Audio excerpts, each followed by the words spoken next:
Sunday morning mass feels 100 miles away. Another night on the town, too much to drink. I've got to pray her memory away. It's gonna take some time, 'cause the whiskey isn't working. Gonna take something I haven't tried. The sign of the cross and holy wine. I put money in the plate, but she took my last dime. Your cheating heart keeps playing in my mind. The whiskey isn't working, so it's a sign of the cross and holy wine. I stumbled out the pew at church and into the parking lot, feeling good till I seen the ashtray and the ring I bought. Yes, she was the girl of my dreams. Turns out her dream wasn't me. Got a mile down the road before I turned around, got back on my knees. The sign of the cross and holy wine. I'd put money in the plate, but she took my last dime. Your cheating heart keeps playing in my mind. The whiskey isn't working, so it's a sign of the cross and holy wine. I was living blind, but now I see.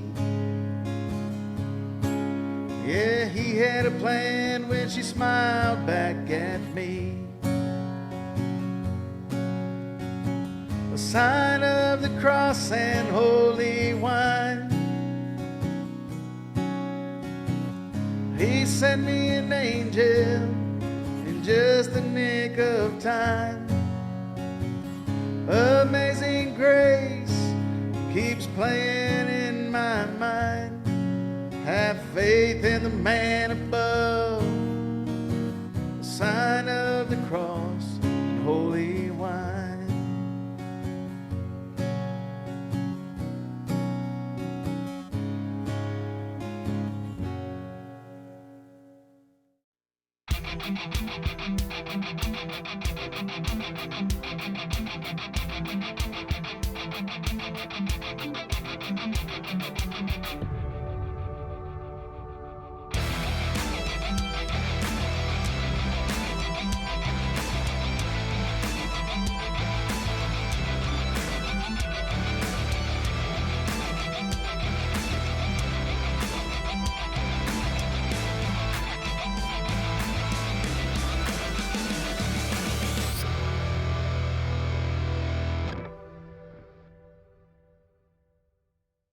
Good evening. I'm Tom Lamog, a volunteer instructor with Guitars for Vets Cyber Chapter and with CAVARTS, the Challenge America Veteran Arts Community. Welcome to Songs Sung True, A Veteran's View.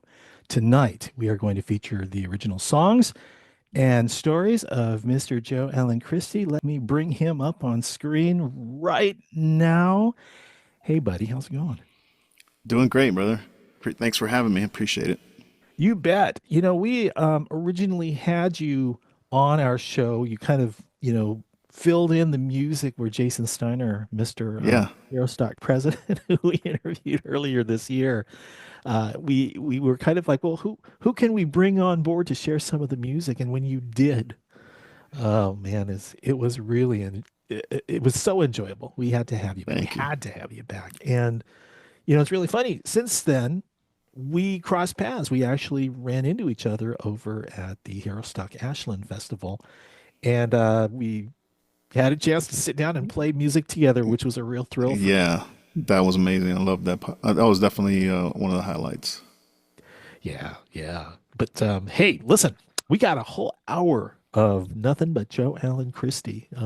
You've got some songs that you've you've written over the years, including some new stuff. Is that what I understand? You're going to be sharing some new stuff with us? Yeah, one song I pretty much finished yesterday. I've been working on it for a while, and I think I got it where I like it. So yeah, I think it's done. Oh man, that's great. We're going to be talking about your songwriting, and we're going to look at things from the different perspectives and what music does for you. We're going to talk about that. Talk a little bit about your military career with the Air Force, 24 years. Yep. Amazing. That's just amazing. And some other things. We have Paul Lilly with us as well too. I just want to say hi to him real quick. Hey, Paul, how's it going? Thanks for joining us this evening. Great. Yeah, it's Thanks. good to see you. It's always great to have you. Paul's going to be fielding our questions as he usually does, and Awesome.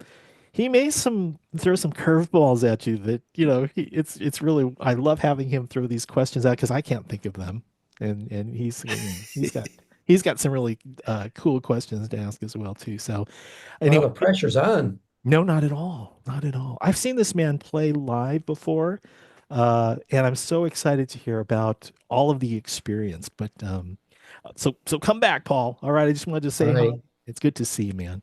Let me start off with the bio that you shared with us. Sure. It is on your website. So let's see here. It says Joe is a country singer-songwriter and independent artist from Texas. A 24-year U.S. Air Force veteran, Joe channels his life experiences into songs that resonate with authenticity and heart. His music reflects deep faith, a love for country, and the warmth of family bonds, all woven together through this passion for storytelling. Each song he writes captures a piece of his journey, inviting listeners to share in stories of resilience, devotion, and connection. With a rich, soulful voice and a knack for heartfelt lyrics, Joe continues to make his mark on the country music scene as a genuine voice of experience and integrity. And if that first song that opened up the show is any indication of that, we have things to definitely cover. So let's get right into it. Let's talk Sure. about that song. I think when you and I had a conversation about it, you had mentioned to me just how much you enjoy singing that song. It's your song too. Yep. Can you talk a little bit about that? Absolutely. Yeah. It's not necessarily a story about me, but you can tell right off the bat that Sunday morning mass. I grew up Catholic, and I like it was an idea I came up with, and I like stories about faith. And it's just about a guy basically who was going through a rough time, and his girl left him. He was about to get married, and instead of drinking, and what he was doing wasn't working, so he decided, hey, maybe I should just go to church. Mm-hmm. And there's nothing more healing than that, especially for me. And yeah, and I like I love the how it the story changes. Mm-hmm. It's because, and I think what I really like to do is do a video for that, because I don't know if the bridge is clear enough, but basically he's doing that. He's going to church, and then a girl at church smiles at him, and it's happy ever after. So I really love those faith-based kind of songs. Man, is this your first too? Is this the song that got things started for Joe Allen Christi? No, actually, it's probably the seventh or eighth song that I wrote, something like that. And yeah, it just flew. Like, I think I wrote it really fast. I think it took me maybe a couple of hours. It was just an idea that I had, and I don't know, it just happened. And then what was funny, after that song, I didn't write a song for 6 months because I felt like I had some writer's block. That one But kind of took everything out of you. It's yeah. nice. Does it occasionally happen that songs or ideas just come falling out of the sky and they land in your lap? Does that happen to you often, or is that just a one? No, as I became a songwriter, I kind of realized, whether it be listening to someone's conversation, that they say something that I say, oh, that might be a good title for a song. Your ears, you learn to listen a little bit more than if you're not a songwriter, just because you're always searching for that idea and that inspiration, and that's the kind of stuff that comes to me. I got a book here of like a bunch of just titles and ideas in my phone that hopefully eventually I get to. That's wonderful. Have you converted over to the digital format yet? Or are you still using a? I usually write on a Google Doc, Oh, okay. You so are. that's kind of what I do, especially when I co-write. I Uh-huh. have a friend of mine. His name is Kenny Curcio. He's out in New Jersey, and we've been writing a lot lately. We've written maybe 3 or 4 songs, and we do it over FaceTime, and it works out great because we can both mess with the document from our computers. It's really collaborative. Now you don't work IT in the daytime, do you? Well, actually, I'm an admin for a financial system that the Space Force uses. So Oh, yeah, oh, you have your ties into technology. That's awesome. That yep, you might as well use the tools if they're available. absolutely. So let me ask you this. Yeah, it sounded like, it didn't take you very long to gather your thoughts, the emotions that are involved with that in creating those lyrics. Yeah. Were you really pleased? How many passes did it take for you until you were really satisfied with, I liked how this turned out? Or was this like first time's a charm kind of thing? I think right off the bat, as soon as I got to the very last chorus where, instead of your cheating heart is playing in your mind, it's Amazing Grace. You know what I mean? I love when that last chorus does it for me. You know what I mean? Hmm. Yeah. Very cool. When you had finished the song, who was the first person you played it for, and what did they think? Oh man. I probably sent it to my friend Ben Miller, who is produces a lot of my music. Um, and I asked him, "Hey, what do you I always say, what do you think about this song?" There's several people that I go to, but he's probably the first one that I go to. Mhm. And he's like, "Man, yeah, he loved," and he said he loved the song, and so I decided to record it. That's awesome. Okay, so the message that you want your fans to know about that song, what is it? Keep the faith. You know what I mean? Like I said, I don't go to church as much as I should, but I'm always praying. I'm always got God in my heart, and I think no matter what happens in life, things always get better. You know what I Mhm. mean? Right. Okay.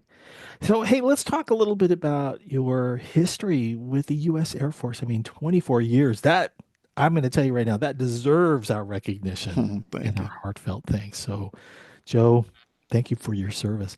Can you Appreciate that. describe the inspiration that you felt that prompted you to enlist?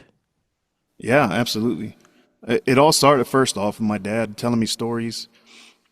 As I was a kid, he was in Vietnam, and he only did like 3 or 4 years, I believe. And but he just the stories, like when it even ties back to songwriting. I love stories. And then when I was 13, one of my dad's friends, who we were really close with, his son had joined the Air Force. I think he was maybe 4 or 5 years older than me. Well, he ended up passing away in a boating accident out in Tinker Air Force Base, I believe it was. So we went to his funeral. I was 13. The first time ever seen an honor guard, and it just had an immense, how do I say it? It just touched me. To see how sharp they looked, and you know, um, it was just inspirational. And I knew right then and there that I was gonna join the Air Force. Yeah. Mhm. Did you place expectations on yourself on what you wanted to achieve after you enlisted? Or, I mean, did you have something visionary that said, this is this is the motivation that got me here, and now I want to accomplish this? Got any idea? Honestly, Mhm. yeah, honestly, as a young guy, it was more. I just want to have fun. That's how it started out, honestly. Is that how it is? At least for Coming from me. the son of a Marine Corps, you know. Okay, all And right. I heard the stories my dad told me, and I did okay in school, but I didn't. I passed. I graduated on time. It was just I was ready to be on my own. I came from a family that mom and dad divorced, and things that happened in my life. I was just ready to do something new and get on my own. Mhm. And yeah, I did. And when I joined the Air Force, man, it didn't take long for me to become, proud and gung ho about what I was doing. Yeah. So while you were serving, there. And this is, oh my goodness, a 24-year span of experiences. Can you share any highlights, things that stand out in your service that you like? Yeah, I mean, joining the Air Force a lot. One of the big reasons I wanted to travel. I wanted to get out and see the world.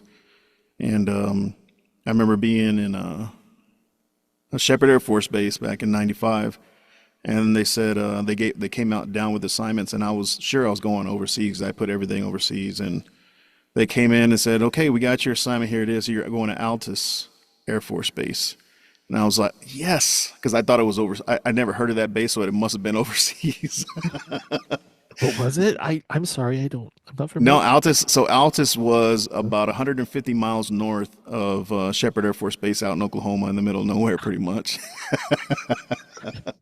Living the dream. But yeah, but from there, I was only there a year. I got sent to Panama, Howard Air Force Base in Panama, and the highlight there is definitely meeting my wife. That's where I met her. She's Panamanian. All right. Yeah, and my daughter was born there. So Yeah. Wow. Okay. Um, Challenges. Do you anything that stands out that you'd like to share with us while you were serving? I mean, it was 24 years. My goodness. I mean, I'd love to sit down over. Well, next time we go to Hero Stock, we'll talk more yeah, absolutely. No, for sure. But anything come to mind that it's kind of like, yeah, it's not quite what I expected here, but I'll deal with it. there's definitely challenges, and when it comes, especially once you become a family man and having to deploy. I went to Korea twice, so I did a year each time, and then also, unaccompanied, and then one deployment or two deployments, one to Bahrain, and then one I went to Virginia, but that was just a TDY. But yeah, I was probably gone a total close to 3 years, Mm. and yeah, that's definitely a challenge, especially when you got a newborn, or and you have to head out. And the first deployment was challenging because I was only supposed to be there 3 months, and I got there in December of 2002 in Bahrain, and in February, the month I was supposed to leave, we got pulled into the base theater and told we were there indefinitely because the war kicked off in 2003, March of 2003. So they started ramping up, and we didn't even know when we were getting back home. So that was tough, especially being away from the family for the first time. But excuse me. But you get through it, and you meet people that help you get through it. Friends that you have for the rest of your life, and we all rely on each other to get by. So let me ask you this and just kind of angle this towards the music because we're still, we haven't even touched Yeah. on when music came to your rescue, if you will, if that's even an accurate statement. At what point in time were you introduced to music? Was this before you joined the Air Force, or was this something that happened while you were serving? Yeah, I've always loved music. I would sing in the car, the country music or whatever it was that I was listening to. Sitting shotgun with my next to my dad, he always listened to the oldies and stuff. But I wasn't a good singer, and but I always had a love for music. But it wasn't until late. I didn't even pick up a guitar till I was 38, while I was in the service. Yeah, Wow. Okay. So yeah. So I'm all of the questions that I had about what was your first musical instrument. I think you answered that one. yeah, Wow. 38. Okay. Cool. yeah. You know, I'm going to hold off on the questions because we're at that point where we would love to hear you sing one of your originals. What do you got for us? And what's the Absolutely. story behind it? Yeah, so this one is called Bonfires in Strawberry Hill. I just got word the other day that it was 98 on the official Texas music chart. Way to go. Yeah, Wow. so I was You're pretty, a charting artist. yeah, I was excited about that. And I basically bet. yeah, it's a true story about me, being in high school with my buddies. Like the friends that I had in high school, we were inseparable. It was five of us. And then we had, other friends that we always hung out with. And one thing we did, it was bonfires. Because I'm from Corpus Christi, Texas, so Padre Island's just right down the street. So, we'd get our dad's pickups and go behind Walmart, take all the pallets from the back, and take them to the beach and dig a hole, and just we'd literally stay there all night. I worked at Montgomery Ward, that store that I think most of them are closed now. Yeah. But yeah, I so remember them. Wow. Yeah, and I was one of the guys that unloaded trucks, and I remember several, at least a few times where it went straight from the beach to work. So we had we had a Wow, little So, bit too much fun. what a life, man. so, Yeah. so the Strawberry Fields isn't a Beatles reference, huh? No, no. Strawberry Hill. It's like Boone's Farm, Strawberry Hill. That's all right. Oh yeah, I remember that too. All You know right, that's well, yeah. yeah, Joe, fire it up. Let's hear it, Joe. Sure. Allen, do you Yeah, have this one's called Bonfires in Strawberry Hill.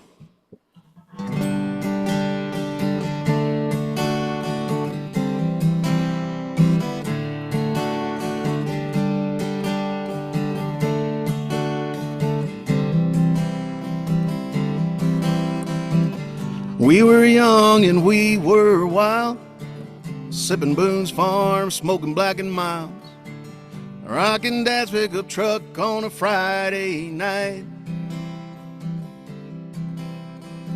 3 doors down the street from her house, she snuck out quiet as a mouse.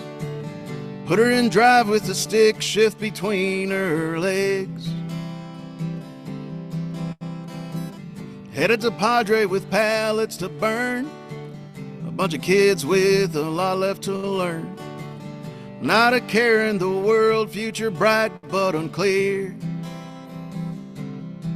It was bonfires in Strawberry Hill, singing campfire songs, man, I get chills. It was holding on to your girlfriend tight in puppy love, so wrong, but it felt so right.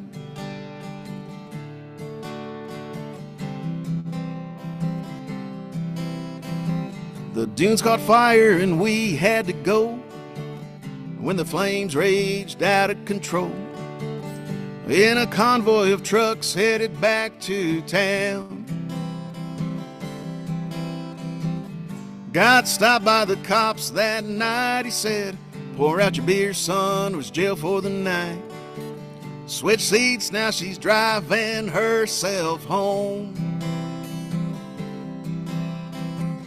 Now the stick shifts between my legs, I'm stealing kisses up and down her neck, wishing we were back in front of that fire. It was bonfires in Strawberry Hill, singing campfire songs, man, I get chills. It was holding on to your girlfriend tight in puppy love, so wrong, but it felt so right.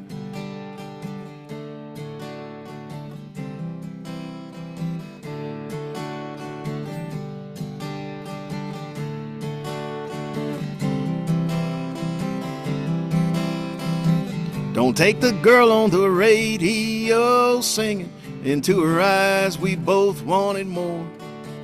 It wasn't meant to be, her mom was waiting outside. The next day I waited for her call. When the phone rang, we talked about it all, reminiscing about last night and the fun we had when it was bonfires in Strawberry Hill, dancing around the flames, man, I get chills. It was holding on to your girlfriend tight in puppy love, so wrong, but it felt so right.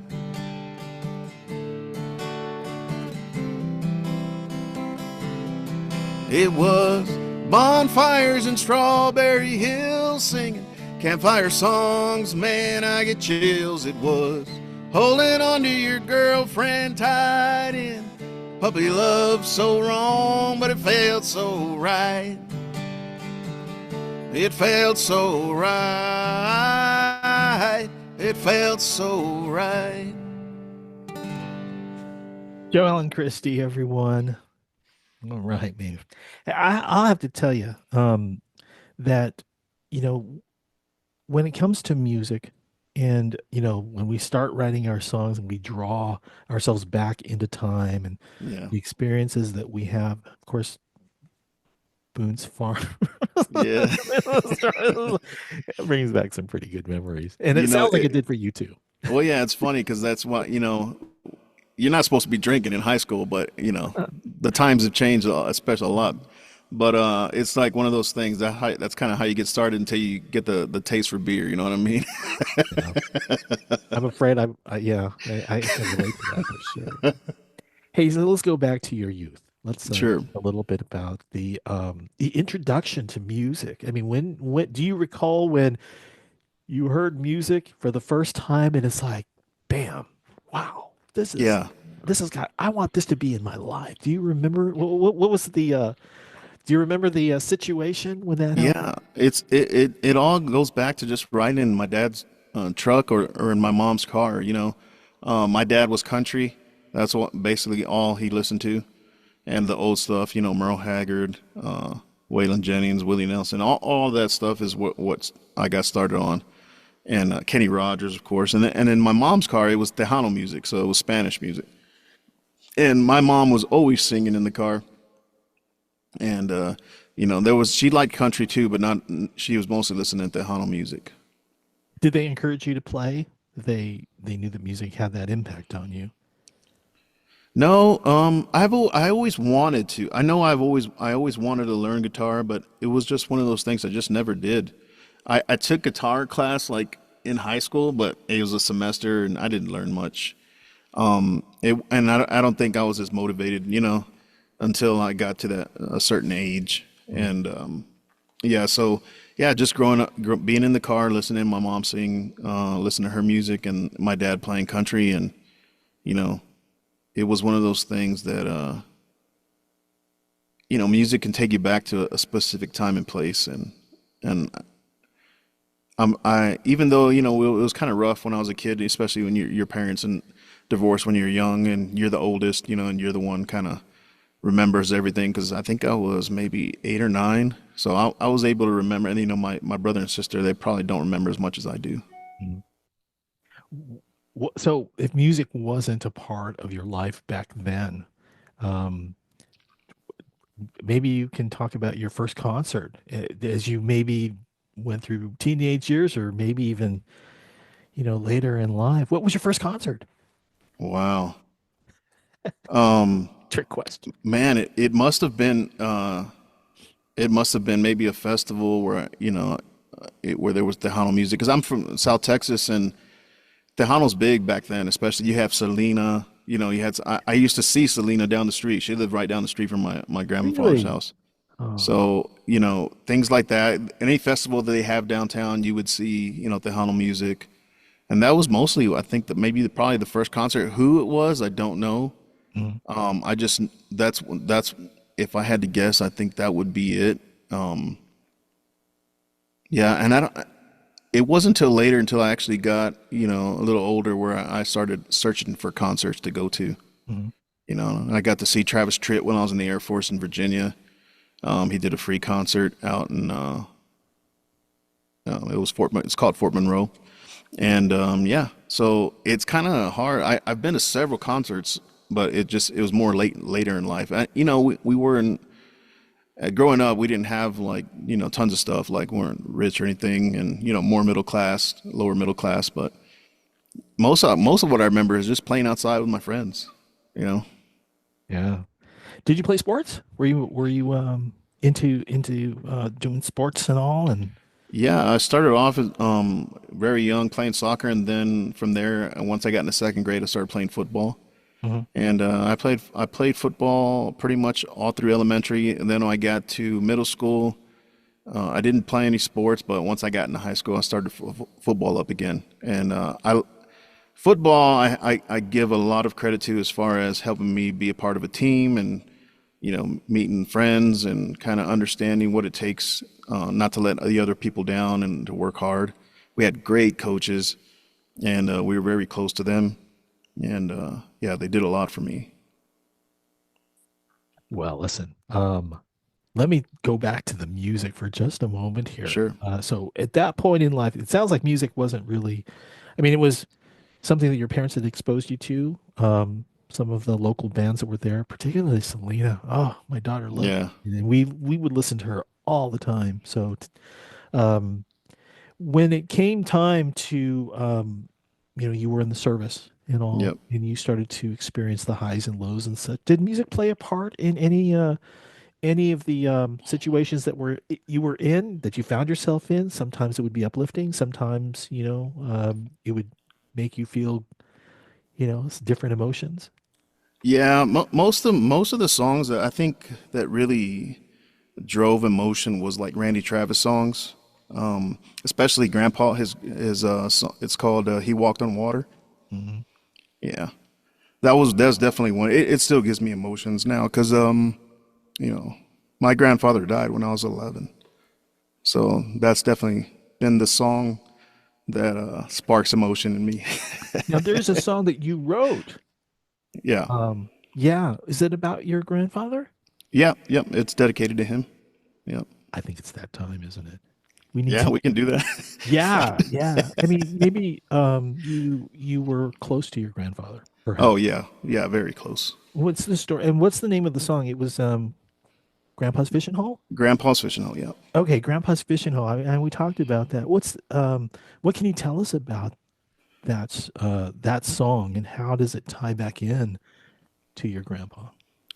Yeah, during the time when my mom and dad were going, through the divorce and stuff, it was being with my grandfather was really kind of the only place that I could forget about, things going on. Kind of the only place I could really be a kid, and that's why I wrote it. It's just one of those things that, how do you say it? He means he meant a lot to me, and I think about him every day. So, what better way to honor him by writing him a song, right? Yeah, let's before we get to that song, I know that in the Guitar Service Learning Center, we have offered up songwriting as a part of the curriculum that we offer. And Yeah, often, we talk about what is songwriting. Not only is it choosing chords and writing lyrics, but there's a real emotional tie to songwriting. And it sounds like that's the path that you're going down. This is not just a bunch yeah. of words. This is an emotional journey. Would you agree with that? Oh, 100%. Ever since I started writing, I don't know what it is. Maybe it's like a light switch, and when you're writing, that the emotions come out, and it's very healing. Because How, I haven't really, I'd never really, since I've started writing, I get emotional quite a bit, and but I love it, and I love sharing that story, and it's just one of those things that heals, and it gets stuff off of your chest, kind of thing, Mhm. and since I've begun writing, like I said, it's just emotions just flow, and I never know when it's going to come. And obviously you've written at least 8 songs that you had mentioned earlier. Yeah. And each one I would imagine is an emotional journey. Yeah, definitely. There's been some songs, you write with co-writers and you're working on other people's songs and their ideas, and you try to place yourself in that part where you're feeling what that song is trying to say. And I don't know, I kind of compare it to like being an actor sometimes especially when you're writing a song, you put yourself in that place. And I've written songs that really didn't pertain much to me, but I'm able to kind of channel that, and I'll get emotional from a song that, it doesn't really pertain much to me, you know? That's songwriting for you. Yeah, it's an amazing thing. How about Grandpa's Fishing Hole? Sure. Joe Allen Christi, everyone. Thank you.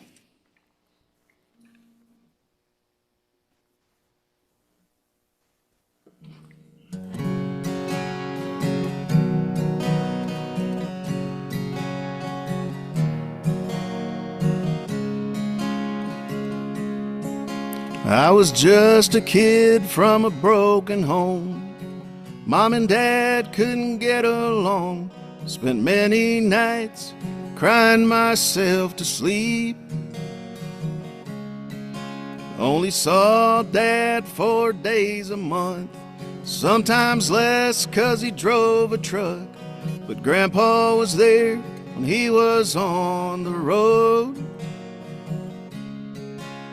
and riding shotgun in Grandpa's truck, headed to his favorite fishing spot. It's the only place where I could be a kid. It's where I caught my first fish. He laughed 'cause I was scared of it. We talked about life and how to be a man. He said, don't put off what you can do today. Say what you mean what you say. Find yourself a good one, don't let her go. Life lessons learned at Grandpa's fishing hole.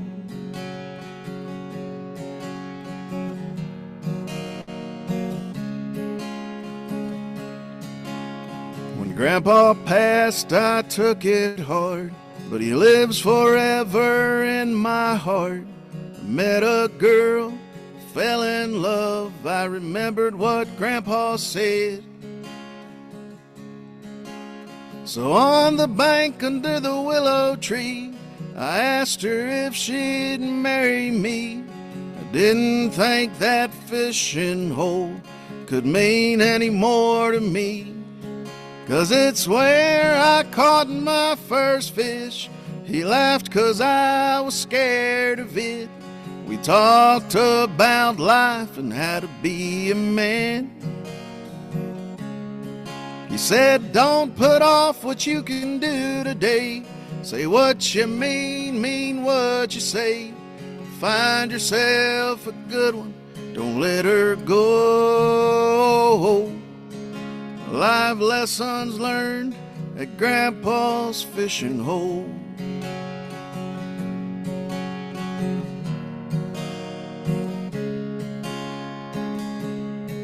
Our kids love that fishing spot. They fish, swim, and laugh a lot. We picnic on the bank under the willow tree. I miss that man, but we're making new memories.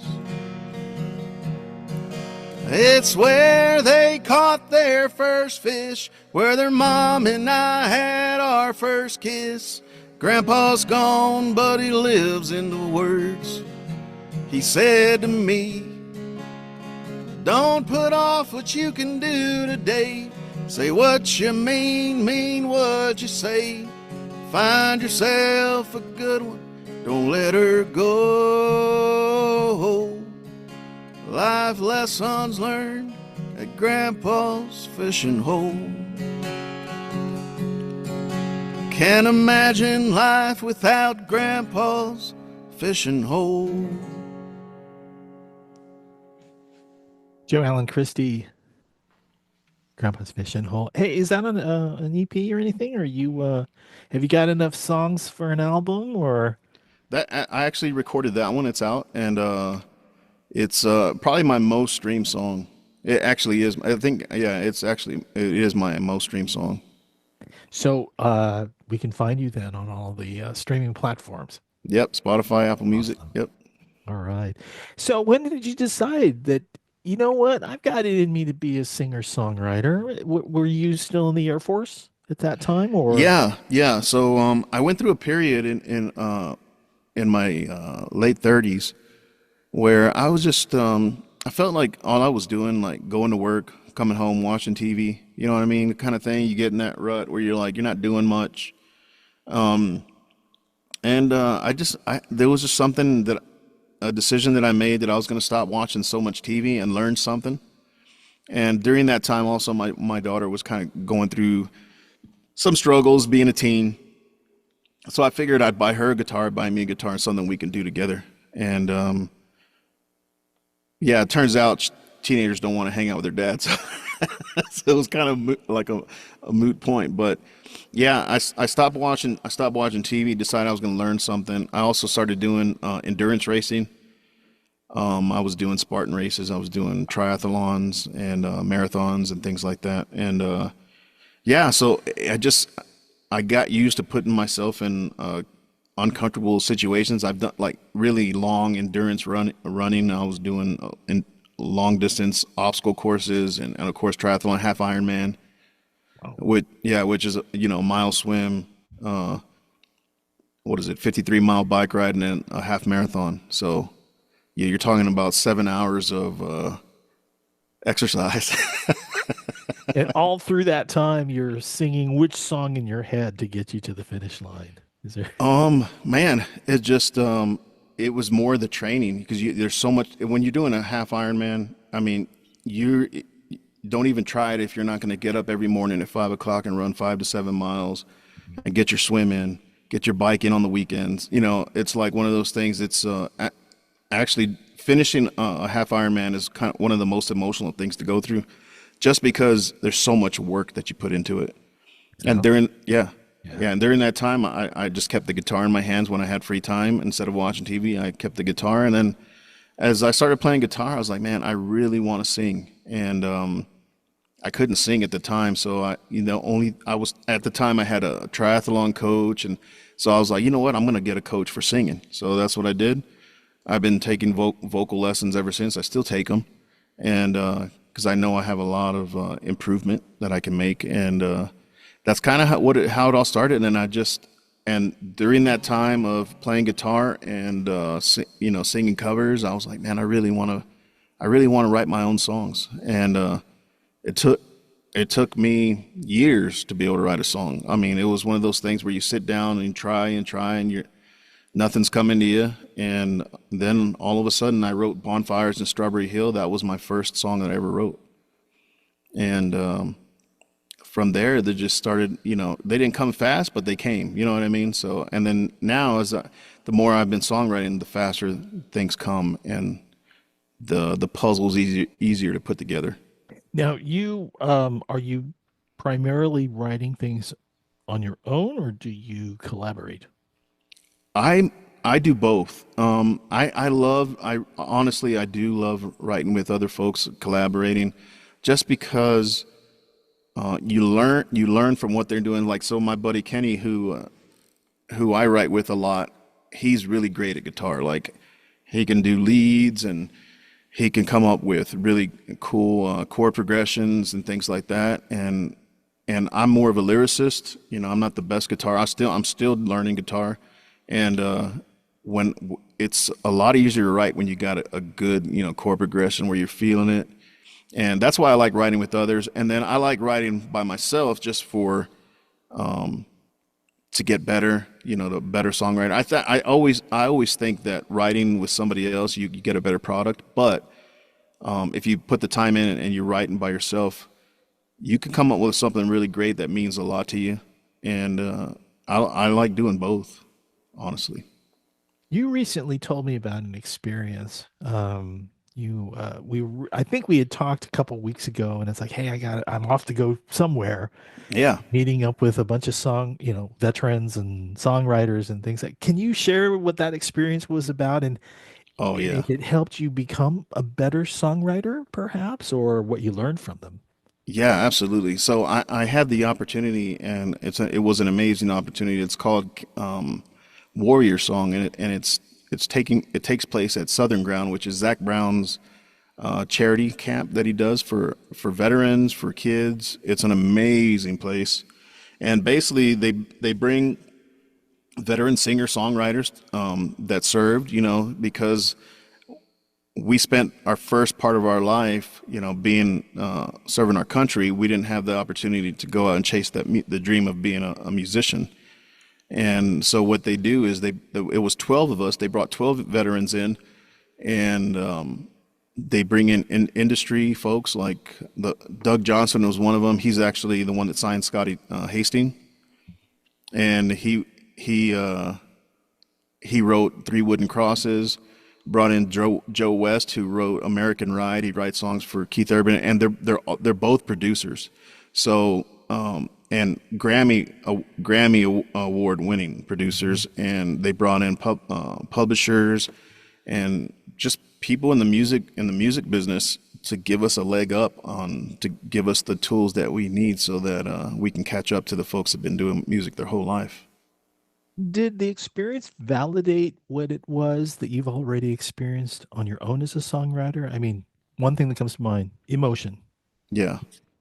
Was it openly emotional to sit down with some of these other veterans and go Oh, through that process? Can you talk about that? absolutely.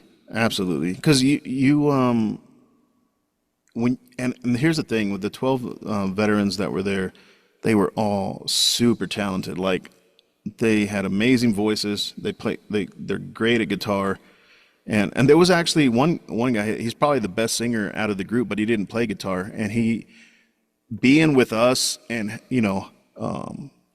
kind of motivated him. We had at the end of a Warrior song, there's a concert. So we all play one song that we wrote. And he had never played guitar, and he'd been learning guitar, but he'd never played in front of anybody. But he decided during that concert that he was going to go out there and play his guitar and sing, and he did it, and he killed it. Wow. Yeah. So we met. I don't know have you ever heard of that show? It's called Alaska: The Last Frontier.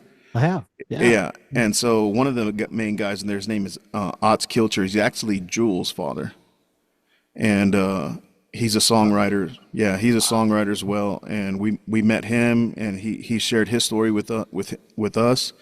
We shared our stories with him. It was very emotional, but man, it was so worth it to be able to sit with him because he's an older man, and this wealth of knowledge that he had to share with us was amazing. Did you leave Camp Southern Ground with a song that you plan on recording, or is it still in the works? No, we didn't. So there was some writing that we did, and some that we started. The best part of it was we played a song for them before the concert that we had been working on, and they gave us feedback on it. It's like, what can you do here? Just advice on how to make it better, and really the stuff that I learned there, I think I'm really looking forward to the songs that I'm gonna write, because I feel like going through that experience made me a better songwriter. Just being around them, and then the advice that they were giving, it was priceless. And I have to tell you, Guitars for Vets has made its mark on Camp Southern Ground, because there are 3 artists that I've interviewed here on Song Sung True. Scotty Hastings. Yep. We also just recently had John Hensley. Yeah. We also Great had guy. Shannon Book. The Yeah, 3 of another them great have guy. been on this show, and they've talked about their experiences with Warrior Song and with Camp Southern Ground. So you're in great company. It's great to hear the stories that are coming from that experience. And I think it's time for you to pick up that guitar again. And Yeah. why don't you share another song with us? I'd love to hear what it is. So so this one's called Getting Back to Loving You, and this is one that I played for John Hensley, as a matter of fact. And he gave me a lot of advice on it, like chord changes that I didn't ever thought of, and God, what an amazing guy, willing to share his experience, because he was our mentor. He had went through Warrior Song the year prior, and this year he was the mentor. And and this is one that I wrote. It's called Getting Back to Loving You, and it's kind of like a story of me and my wife. You know how relationships, as you're married. I've been married 27 years, so you have those ebbs and flows, and sometimes you got to put some effort to get that back, and that's kind of what it's about. All right, Joe Allen Christi, everyone. Here we go.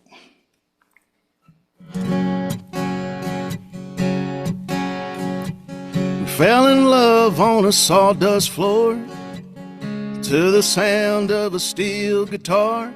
There's nothing like a country song to make 2 hearts one. Somewhere our love jumped the tracks. Life came quick and the kids came fast. There's too much at stake to just let our love slip away. I wanna get lost in a song with you, like we did way back then, and get back the love we lost forever and ever, amen.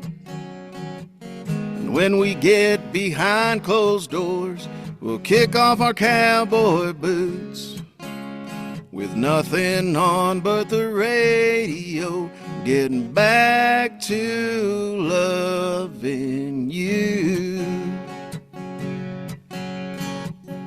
Baby, you ain't just a soccer mom. Those tight blue jeans still turn me on. So put down that broom. There's only one thing I want to do with you. Get lost in a song with you, like we did way back then. Get back that love we lost, forever and ever, amen.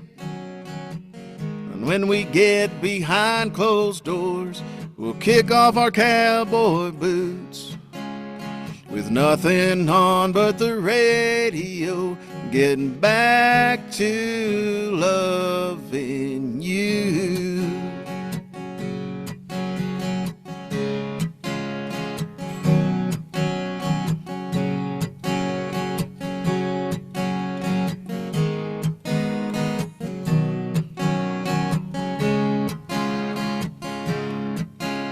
Till death do us part, I'll owe you 1,000,000 kisses. Gonna spin you around every Saturday night, make up for what we've been missing.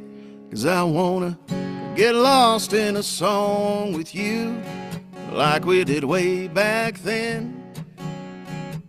And get back that love we lost, forever and ever, amen.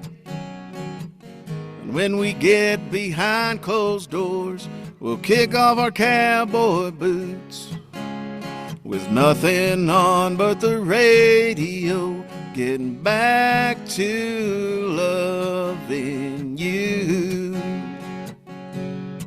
Yeah, with nothing on but the radio, getting back to loving you. All right, Joe Allen Christi, everyone. And that is a song that is yet to be released, right? Correct. I just literally finished yesterday. Well, real good. More success coming your way. We hope with these songs that you're writing and sharing with us. Matt L., who is joined us, is dropping off. He says, "Great job, Joe." Thank you. Appreciate that. Unfortunately, his technology was acting up like technology was acting up on us. Hey, Tom. Yeah. Paul. Can I ask Joe, was that a shout out to Randy Travis, the lyric Forever and Ever, Amen? Yeah, so that was the idea when I started the song, because get lost in a song with you. So for I actually used different songs before, but then I kind of changed it up. But so Forever and Ever, Amen, When We Get Behind Closed Doors, and nothing on but the radio. Those are 3 songs there, and those are titles to a song. And so Get Lost in a Song with You. So that's kind of the theme there. Great. You know what I mean? We're getting to see a little bit about Joe Allen Christi's style of songwriting as he's kind of parsing everything out. That's awesome. Yeah. It's different for everyone. Would you agree? Oh, absolutely. Yeah. Everybody's unique. Joe, So- when you're writing, do you when you're writing a song, do you have a sense of what is, quote, a good song and what is not a good song? For the most part. And what's the difference? What's the difference? Sometimes you try to put too much into it. It's not about being vague, but I learned something. I can't remember where I heard it. It's been a while since I heard it, but when you're writing a song, you're not necessarily, you're storytelling, but you're more describing a feeling. If the song is, you can't just be everywhere. You can't have multiple, themes about it. It's basically one theme. It's just like, the song, if it's, you should be, to me, and from what I heard, it's basically describing a feeling that you get instead of and in that you can tell a story, but, for the most part, you can tell whether it's a good song or not. There's a song that I wrote and that I sent to a friend, my friend Ben, and I was like, I don't know, I think this is corny. What do you think? He's like, yeah, it's corny. So for the most part, you do know, but you're always, as a songwriter, you're always looking for validation because we're our own worst critic, and as a lyricist, I'm assuming what you consider like corny or bad song has to do more with the lyrics you've chosen for that song.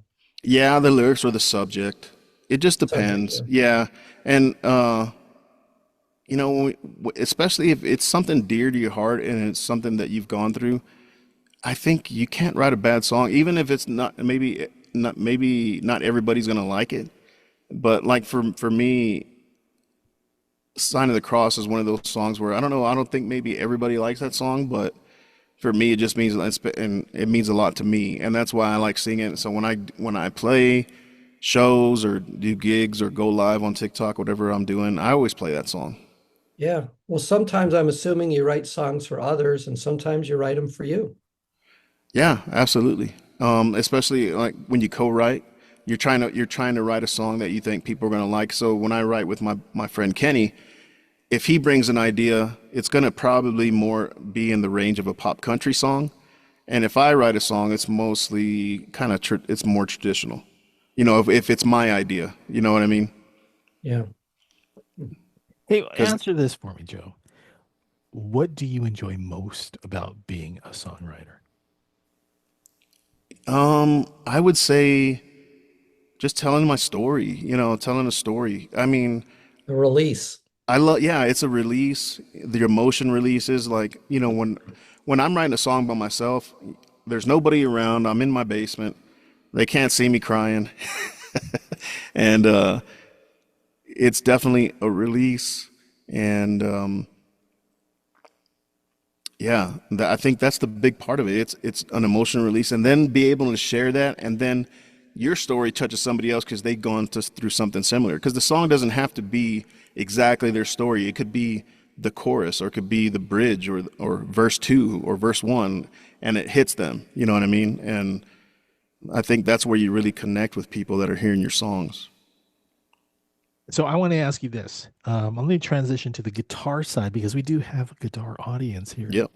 Um, Let me ask you, at what point did you feel like you are comfortable performing with a guitar? At what point did it take years to study how to play guitar, or was like, no, I'll just, it's something I'll learn along the way. But at what Yeah. Yeah, for sure. So it's funny how guitar works. Right? You learn guitar, and then when you try to sing on top of it, your your rhythm's off. It's really one of the hardest things you can do is to play guitar and sing. And that's why I'm in awe of the folks that are really great at guitar. And you know what I mean? I've seen Keith Urban, for instance, play a lead while Nice. he's singing. I'm like, how do you do that? Like, that's what I want to do.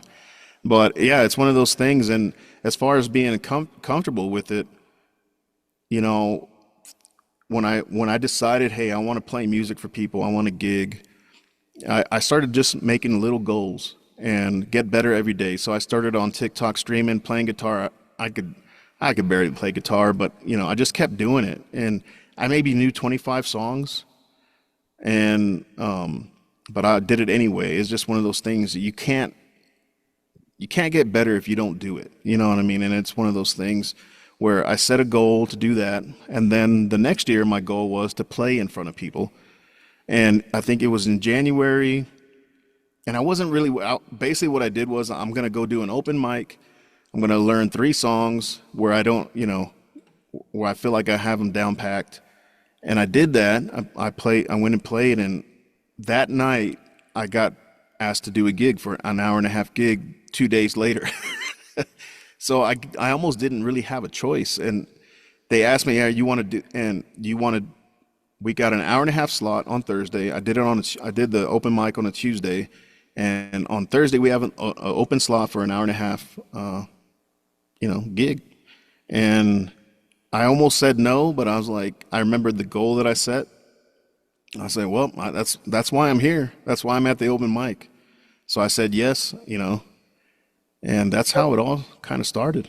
When you did the open mic, were any of the 3 songs originals? Um, One was, yeah, That's bonfires and that's strawberry. even that's even like another special side of it is presenting to the world one of your own, right? Yes, absolutely. A lot different Especially, than playing like Bad Moon Rising or something like that. especially when you're like so new and you've never played in front of people and you never played any of your own stuff in front of people. Right. Right. So yeah, it's just one of those things. Doing those endurance races that I did, putting yourself in uncomfortable positions, I think paved the way for me to get out and do, and do it. You just like you think back to what you've been through. There's there's nothing harder than doing an Ironman, and so I mean it's just Was there one guitar tip or one piece of guitar advice that really helped you kind of break through a little bit more on your guitar learning? honestly, to I'm a big believer in that 10,000 hour rule. I don't know if you've ever heard that. I have. I hate that rule. How It far are hurts. you from My Yeah. fingers 10,000 hurt. hours? Yeah, and I'm at about probably 5,000 hours, I would say, and it's just one of those things. You got to have it in your hand. I mean, you can't help but learn, have it in your hand, and of course, I took lessons as well. But even if you take a lesson, if you don't go home and practice, and you don't put the time in, you ain't gonna get better. So like I said, I'm a firm believer in that 10,000 hour rule, and I believe that that's what it takes. I don't think there's nothing that we can't do in life that we don't put our minds to, and that's what doing that endurance racing and all those things that I thought I'd never do got me. So have you tried the F bar chord then? No, just kidding. Yeah, that took a while, but yeah, I kind of cheat with the F sometimes because I'll play it down here. Yeah. Not cheating, my Works. friend. It ain't cheating. That works. Well, I have one request, Joe, because I enjoyed the story so much, and I don't know if it was Jason Steiner who told me this story, Yeah, but it was when you were invited to Hero Stock. Can you because this is what music does.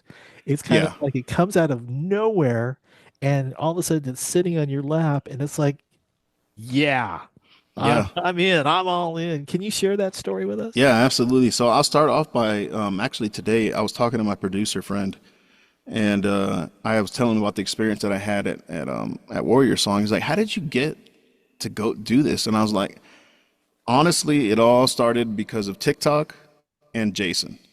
And the reason was he saw me on TikTok streaming, and he reached out to me. He said, "Hey, can I give you a call?" He was telling me about this thing that he's putting together, and it was not this year, but last year, and he said we'd love to have you come out, even if you're not going to play. He wanted me to come out and just enjoy the experience. And I wasn't sure yet because I was actually going to be hunting, but I decided to do it anyway, which was kind of the best decision I think I've ever made, just because of where it's led me. And I ended up going to Hero Stock. He made space for me to play. I met Scotty Hastings the night before we played at Hero Stock. Me, Scotty Hastings, and Barbara Sim played music till and Taylor as well. Taylor was there, and we played music till 3 o'clock in the morning for everybody that was sitting around in the living room. And then the next day, Jason gave me a few songs, a slot for a few songs, and man, I had never played for that many people before. It was really new to me. It was on a elevated stage, which I had never been on. So it's it was a great experience. I had so much fun, and I learned a lot. I got to see Scotty Hastings play and kind of learn from him. He's just so comfortable up there, and Barbara as well. And it was a great experience. It was such a weekend of camaraderie that I'll never forget that. See what music can do. Yeah, Truly the healing power. Do you have another song for us by any chance? I do. All right. This one actually played at Hero Stock the first time that I played there. It's called "Keep the Flag," and it's a song that I wrote with a friend of mine. His name is Philip Jeffries, and I had this idea because going back to when I was a kid, going to being at the funeral for my friend Frankie's funeral when they laid him to rest, and they had the honor guard there, and I had this idea like the officer that gives the flag to the kid, and he doesn't want the flag, he wants his dad back. And that's where I kind of I got that idea, and then I mentioned it to my friend, and That was, I think it's the second song I ever wrote, but we wrote it together. So I shared the idea with him, and not even, he's like, wait right there, I'm coming over right now, because he loved the idea, and we wrote it. And this one's called Keep the Flag, and it's dedicated to Gold Star families. All right. Joe Allen Christi, everyone.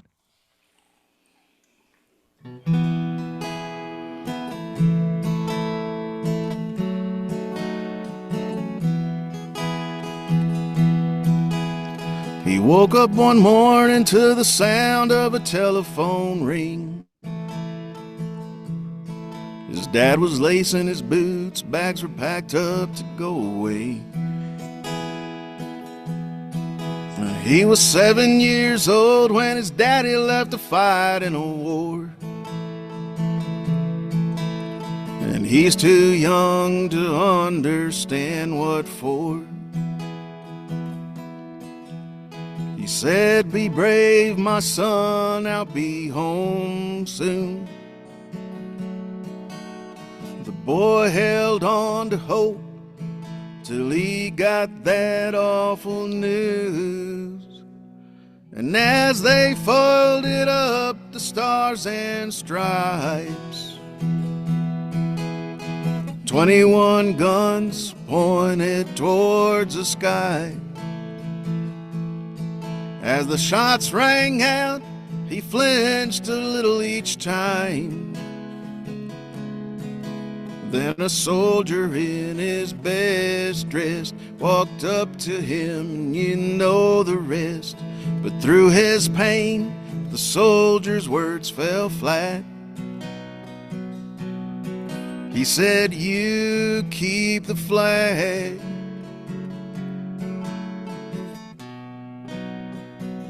I want my daddy back.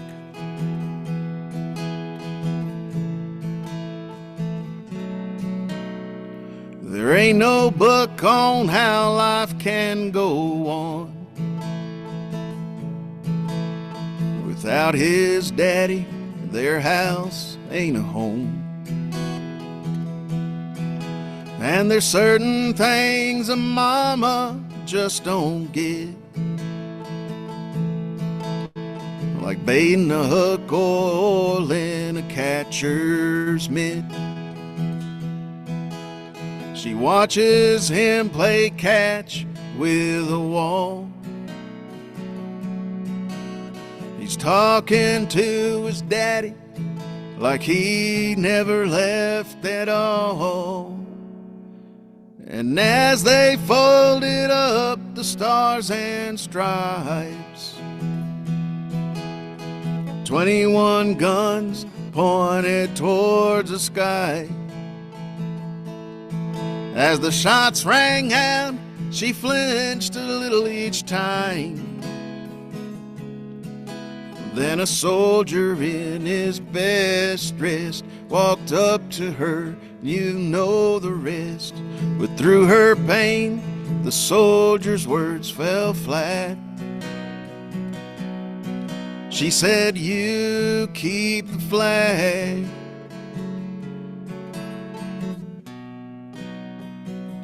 I want his daddy back.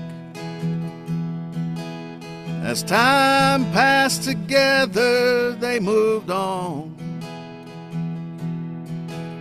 And through the years, his memory stayed strong. The flag they never wanted now sits proudly on the mantle to give honor to the man that gave his all. And as they folded up the stars and stripes, 21 guns pointed towards the sky. As the shots rang out, he flinched a little each time. Then a soldier in his best dress walked up to him, and you know the rest. But through his pain, the soldier's words fell flat. He said, you keep the flag. he said, you keep the flag. I want my daddy back. The flag they never wanted now sits proudly on the mantle to give honor to the man that gave his all.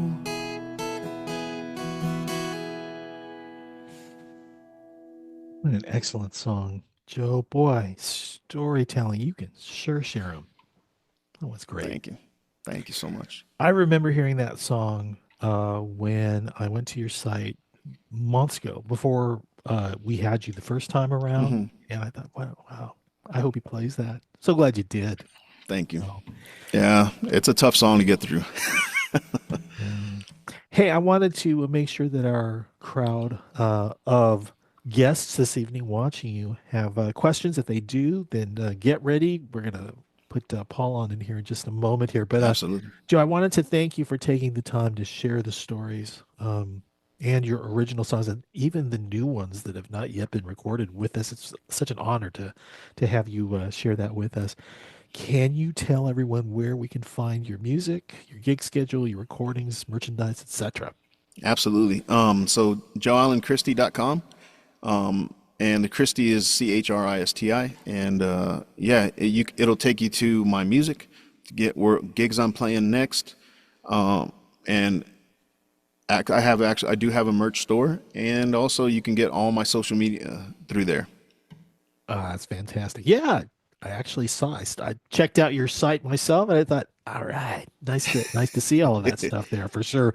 Next year, when you go to HeroSec, you're going to bring some of that, will you? Absolutely. If you were to, I'm going to just ask you a couple more questions here, then I'm going Sure. to fall in. If you were to sum up your music's, sum up, the impact that music has had on your life, how might you describe that? Yeah. First off, it's just the people that you meet playing music with the kind of the same story that you have, and you build. What I love about playing music and the people that follow me and like my music, I feel like they're part of my family. That to be intimate with somebody with the music that you wrote, it's not easy to do, and but it's rewarding, and yeah, I really love that part. And then yeah, just the healing that music does for your soul.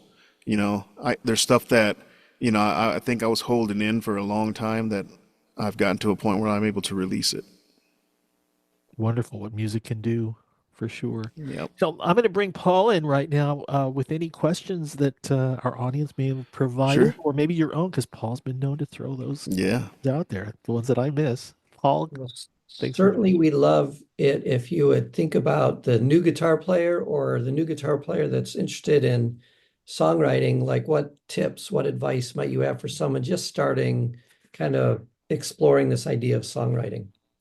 Yeah, the great thing about the times we're living in is there's so much available whether it be YouTube or your local guitar teacher, whatever it may be. Sit down instead of I would say, like I said, leave the TV alone, put your guitar in your hands, and play.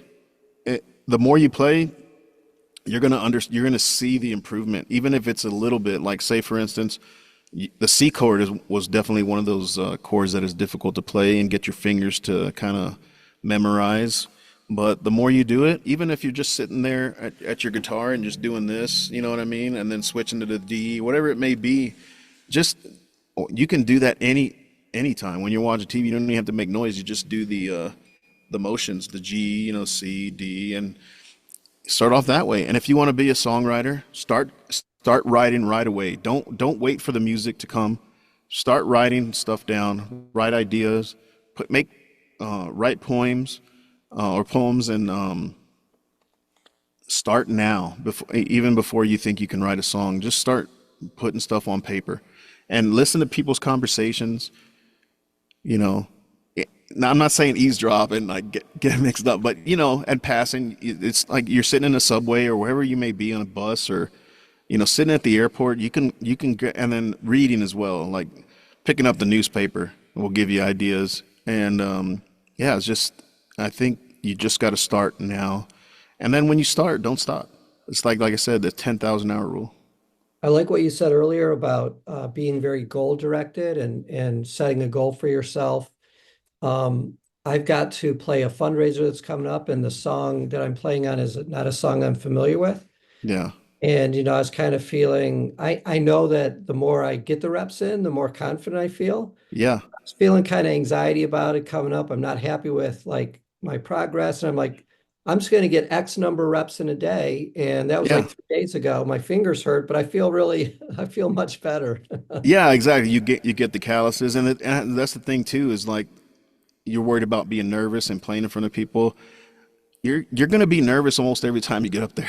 You know what I mean? There's degrees of nervousness. There's degrees like, I can't wait, or you're playing in front of, like this past year with the band that I was with. We played in front of 900 people out in Vail, and I'd never played for that many people being a part of a band. But you go out and do it. Couple of songs in, you start having fun and you warm up, and it's just like second nature. It's just one of those things. You're going to play music, just expect to be nervous and learn to, deal with it. So what's Joe Christie's next goal musically? So the family and I have decided to move back to Texas. I'm in college because I live in Colorado Springs right now. So we've decided to move back, and the goal is to keep writing, record at least 5 songs next year, and put a band together when I get to Texas. And we've actually decided to move to New Braunfels. It's more in the central area of Texas, so that I can go play anywhere I want in Texas. And yeah, just and my ultimate goal is to play in front of 20,000 people. All right. I like that I think it goal. was Kathy Mattea that began a song with the U-Haul's Been Loaded. Yeah, You might have a moving song in there. absolutely. All right. Well, I think it's probably time to wrap things up. Joe, thank you again so much. Thank you for having me. It's been an honor. It was great jamming with you over at Hero Stock this year. It was wonderful having you with Jason Steiner earlier this year, and tonight. Thank you for just being honest and revealing about your songwriting and your playing guitar and what it was like growing up. Through your youth and Yeah. on and on. It was really wonderful. Yeah, you So- sharing your gifts this way is very special, Joe. We appreciate it. Thank you. I appreciate you. And for everyone who's on here, if you'd like to hang around, and Joe, if you don't mind, stick Sure. around. We usually have our farewell, with the people who join us, just to ask you some questions in case they do. Sure. But thank you all for watching Song Sung True, a Veteran's View. We hope you've enjoyed our conversation with Joe Allen Christi. Be sure to check out our other episodes of Song Sung True, a Veteran's View, including my conversations with Scotty Hastings, Jesse Freeward, Gamble Alexander, Jason Steiner, John Hensley, Casey Cameron, Malachias Gaskin, Rachel Harvey Hill, Shannon Book, and Tim Egan Jr. And if you're interested in learning more about songwriting, join us on Wednesday, December 4th at the G4V Learning Center of CAVARTS, where we welcome back Rachel Hill. She's going to share her experiences with songwriting. Go to cavarts.org, where there's no cost for veterans to join our community. For Paul Lilly and for Joe Allen Christi, for Guitars for Vets and CAVARTS, I'm Tom Lamog. Thanks for watching. Good night.